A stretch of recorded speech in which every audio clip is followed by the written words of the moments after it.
Chapter 8. The Priest, the Nun, and the Vows Undone.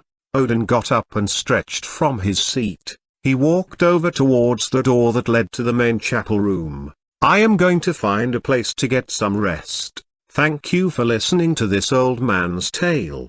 We can figure out the details later. One thing we have plenty of now is time, he said as he ducked to squeeze through the tiny doorway. No bueno. Mima and I have not had the opportunity to introduce ourselves. Father Felipe slammed his fist onto the table. Sister Grace jumped up onto the table and kicked a plate up into the air. She caught it and began fanning her face with it. It is so embarrassing. Do not tell them what happened, she said shyly. Fenrir barked and I jumped out of my seat. Fenrir never made an unnecessary noise, a side effect of our living home life. What is it, boy? I walked over to look out the window at what he was looking at. I don't see anything out there, I spoke aloud. Father Felipe got up and made his way over to the window. That proves it. You are not a grim. You cannot see the death clock. It must have just appeared. It looks like it says we have 3 years until the next soul will be arriving. Father Felipe said. His chains rattled on the floor as he continued to pace and talk. Back to my story of how my hermosa Grace and I fell into this curse. His cheery smile faded. It all started back when we were on the run from the Spanish government. Father Felipe was looking excited to tell his story again before Agatha cut him off. Another time, darling. We need to figure out this Amen situation. We are pathetic. We did nothing to that newly born one-winged demon. Agatha looked irritated now. Imson hopped up on the table and walked over to Grace. He grabbed the plate from her and returned to doing dishes before speaking. Now that a death clock has appeared, demons will be coming from all over in the hopes of being the victor to absorb it, he said as he finished the dishes and continued talking. That is good for us. The weaker demons are mindless beasts, foot soldiers that are easily controlled by winged demons. They will be the first to wander here. Impson pulled out a chair and joined the rest of us at the table. I got excited for a moment, but then realized what that meant. We could easily fight and train off the weaker demons. Eventually though, stronger demons would come, and unless we dug up Fenrir's coffin, he would be stuck here. I am not leaving Fenrir alone. I won't leave this place until I can see death in 3 years, I said as I looked out the window at Fenrir's side. Impson, how long do we have until winged demons show up? Agatha asked. Father Felipe and Sister Grace looked upset that their story got overlooked again. They now sat in separate chairs with their coffins lying on the floor behind them. Impson told us his thoughts. It is my belief, Miss Agatha, that the weaker demons will begin roaming in as soon as today. The winged ones, however, will not show up until maybe the month or week before the soul arrives. Impson stood up on his chair so he could see everyone. Since this is this village's first soul, I imagine a lot of one-winged demons will be coming to try to set up a domain, Impson said. I turned and met Impson's gaze. What about Fenrir and me? Our souls were first and there were no demons around when we first got here, I asked. Impson replied. The curse was not enacted yet. It isn't until a grim has been found that death clocks will appear. It all has to do with these churches being built. He spoke. What is so important about a domain? I asked. A domain allows a demon to always have a source for souls. If people live in the living world, there will be souls that arrive here. Demons with domains are more likely to have other demons join with them and serve under them. The larger the domain and more efficient the soul collection system is, the more loyal and plentiful the demons who follow are, Impson explained. So, we have a long time before we must fight. We can train and work hard every day to get stronger. Hopefully, demons with plenty of trapped souls come soon. I cheered to get Fenrir excited. Fenrir barked and began to wag his tail. I rubbed my hand under his chin. The more souls we rescue, the stronger we become? I asked, looking at the others. I am not sure what it is like for people who do not have the grim curse. However, for Father and me, we absorb the souls into the coffins we carry. The energy seems to resonate from the souls through the chain into our bodies. It is like with every new person we save, they join in on the fight. Sister Grace spoke so softly and sweetly. She looked so different once she had settled down. For Master Tyrell, it is through me that he can gain strength through absorbing souls. Behemoth roared. His blue face was reflecting in the shimmer of the silver scythe blade. I had leaned it against my chair near the table. "Can I share our grand tale of adventure and heartbreak now?" Father Felipe asked. Agatha made her way towards the exit. "Some other time." She waved him off and yawned as she walked out the door giggling. Fenrir looked up at me for a second. Then he looked back at the priest and the nun. He ran out of the room after Agatha. "I guess I am a little bit curious," I admitted. I walked over and sat with them at the table. I sat there as Father Felipe recalled his grand tale of adventure. I fled my country after the War of the Three Crowns. I had betrayed the King of Leon. His name was Sancho. This was around the year 1172 AD. I had so much guilt in my heart. I roamed from town to town, kingdom to kingdom I walked, looking for answers to my burning enthusiastic questions. "Puro, where are all the beautiful senoritas?" I screamed out to the heavens. It had been a while since I had successfully won a woman. I had not learned any lesson for what I had done to the king. In fact, it increased my ambition as a rogue. After I assassinated him, I roamed the countries stealing high-valued items. I didn't even need the gold with how much traveling I did. I just enjoyed the thrill of it, the romance I would have with women after a job well done. It was what drove me to be the best. No matter how hard the royalties of the kingdoms tried to capture me, they would fail. I may have gone and pushed my luck a little too far though. It had been months since I had a successful job, both as a rogue and as a passionate man. Down on my luck I wandered a small village until I came across a traveling merchant. She had very strange talismans for sale. "This artistry is breathtaking, señorita, but not as gorgeous as you are. What does this symbol mean?" I asked as I picked my favorite off the table. The merchant was unbothered by my attempt to hit on her. The foreign woman was gorgeous. Her skin was paler than the moon and she had a red thread that weaved in and out of her skin.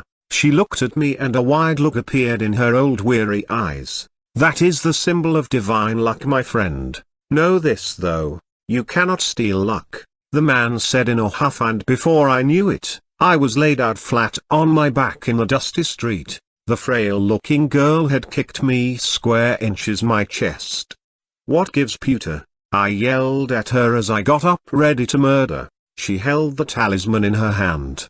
Before I got to my feet, she dropped her foot down on the back of my head. It forced me to slam my face into the ground. I laid there in defeat. The pain was too much. "Easy, Puro, easy," I told her. "Come back to me once you have earned it," she whispered as she placed another talisman next to me. "What is this one?" I asked her. "That is the talisman of grace. You need to deliver that to someone for me," she said, as she turned and pushed her cart down the dusty road. "Who do I give this to?" I called after her, but she vanished without another word. I wandered for a few months before my luck truly ran out. So many times I wanted to sell the talisman the beautiful woman had left with me, but something kept me tied to it. I would go days without food or drink as I roamed. Before long I found myself at the mercy of a small church in a small Nordic village. That is where I met Sister Grace. She was beautiful, by far the most amazing woman I had ever laid eyes on. It was love at first sight. "Mima, what is your name?" I asked her as I bowed to kiss her hand. I will never forget my shock as she brought her foot down on the back of my head and once again, I laid face first onto the ground. "My name is Grace," she said as she curtsied cutely. I knew right away that this had to have fate. I handed her the talisman as I got up and offered out my hand.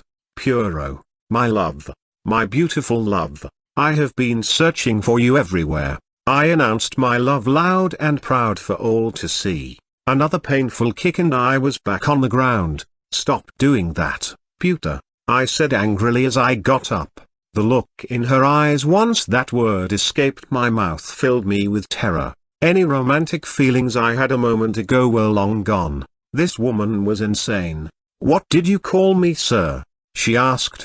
Her eyes were closed, and she had a forced wide smile on a crooked face. She beat the romance out of me. I did not give up though. I had been going to church every day for weeks. I would bring her flowers and write her poems. I would sing her songs, and every single time, I would end up face first in the dirt. One day, after an especially violent tantrum, I asked my love, "Was that talisman of any importance to you?" I was genuinely curious. I had skipped so many meals just to hold on to it. It is the single most important thing to me, so I thought. She spoke so softly I almost did not hear her. She was embarrassed, and it was adorable. I walked over to her and grabbed her by the hand. She looked up at me so innocently. "Mima, let me stay here with you forever," I whispered to her. "This church is not open yet. We are still working on the interior construction and the final changes," she told me. "We can sneak away and find a spot to hide then," I whispered softly as I nibbled on her ear. I was tempting her like the serpent himself. I longed for her desperately. "Okay, follow me," she told me. She grabbed me by the hand, and we entered the church. "Mima, can you call me Papi while we, you know?" I asked, embarrassed and in a quiet tone. "Okay, Father Felipe," she said as she looked at me curiously. No, a broken bar, Papa, broken bar, never mind," I said, and I brushed past it. We entered the building and headed towards the back. There were a bunch of rooms all around a large commons area. On the table was a black suit for a priest. It looked about my size. I ran over to it and quickly took off my clothes. I put on a sexy show for Grace as I stripped down. We made passionate love in the back office. I explored her body like she was a lost city of gold. Her Dorado was overflowing with treasures and surprises beyond my wildest dreams. Her gems filled my palms and overflowed past my fingertips. I ran my fingers through her river of silver coins as they moved down her thigh. I entered her most sacred of chambers with the respect of an archaeologist who had dedicated their lives to finding it. I was about to make the greatest discovery of our lifetime when, suddenly, she cried out. "What's that sound?" she asked. Before I had even gotten to the good part, the ceiling collapsed in and killed us both. Since we were both entwined in the passion of love, we had become one. When we died, the curse affected both of us. We woke up in purgatory and eventually tried to leave our small corner of it. That is when we found out about the coffins and chains. We dug up the ground where the chains were buried, hoping to unbind them. That is when we found our coffins. We discovered we could leave if we brought our anchors with us. We wandered purgatory, had made love everywhere we could.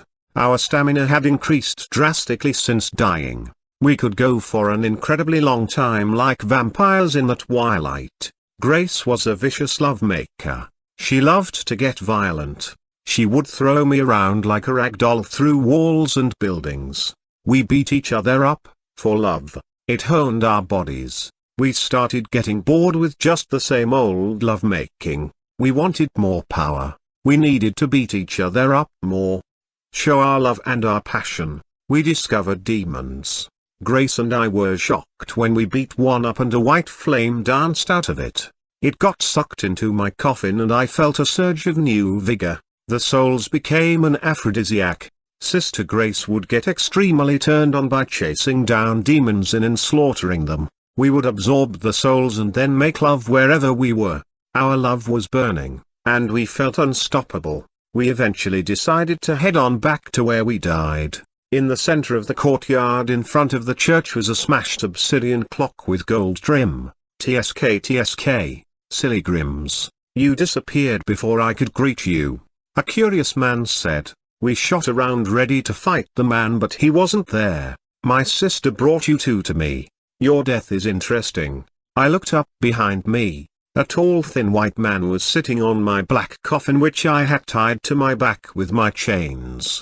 "I should punish you for abandoning your post, a broken bar, thumbs the rules and all." The man placed his hands gently on the edge of the coffin and flipped himself up into a handstand. He had a large black hat that somehow stayed on his head. He looked down at me with a devilish grin on his face. A burning red eye poked through a chunk of skull he wore on the right side of his face. Wispy black hair puffed out from under the hat. "We do not have long. I need you two to listen very carefully," the man said. "Who are you, bastard?" Grace shouted as she lunged and threw her coffin towards the mysterious man. "I am Death." His voice changed tone. He vanished and reappeared in front of us. He looked scary now. He had 8 large black wings that blocked out the moonlight behind him. His red burning of his eye appeared like the only source of light. A large black scythe was in his hands. He spun and twirled it around like a juggling dancer. "Now then, you two broke your grim vow. Sister Grace broke other vows also." The man laughed and I joined with him. It was a clever joke. "As punishment I take away your ability to make love." Death rushed us and in an instant we were pinned in a metal table of some kind. Leather bands held us tightly in place. Death now stood over me with a large saw in his hand. He was wearing a thin blue outfit. Whoa, no bueno. Number. No bueno. I screamed and squirmed, but he had me down good. "Listen to me very carefully." "Okay," Death said. He pulled a thin mask down past his chin to reveal that devilish grin. He waved his saw around as spoke. "First off, this will be funny someday. Second thing, if you two ever want to have sex again, you must find the giant man wandering the area. He is heading towards a kid and a witch as we speak. I have a soft spot for this kid, so take care of him for me, yeah." Death placed the mask back over his mouth. I heard a loud buzzing sound and a slight pinch hit my groin. "All done. Way to go, champ. Here is a lollipop."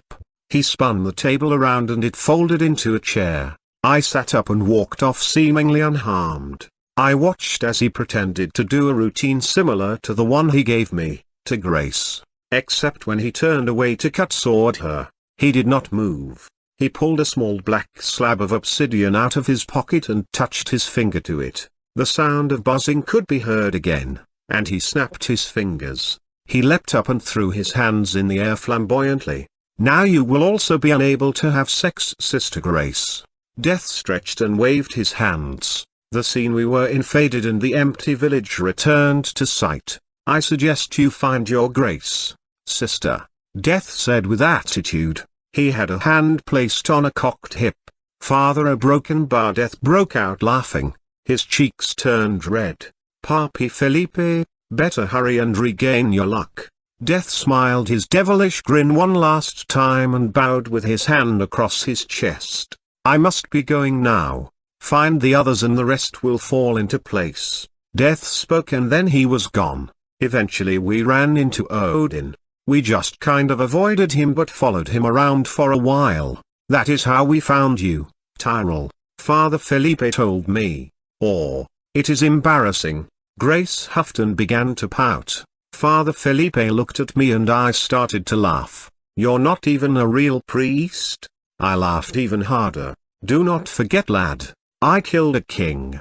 Felipe spoke. He got up and walked towards the window. The sun was setting, and a soft light brushed his tan cheek. "You killed a king?" I asked. I was so intrigued. "A story for another time. We should go rest up. We do not know when the next demon will show up," Father Felipe said. I would often ask him stories about his adventures as a rogue while we fought demons and rescued souls. For the next few years, we grew stronger and stronger, until the first fully formed One Wing and its army showed up. It laid siege on Fenrir and mine's village, a broken bar.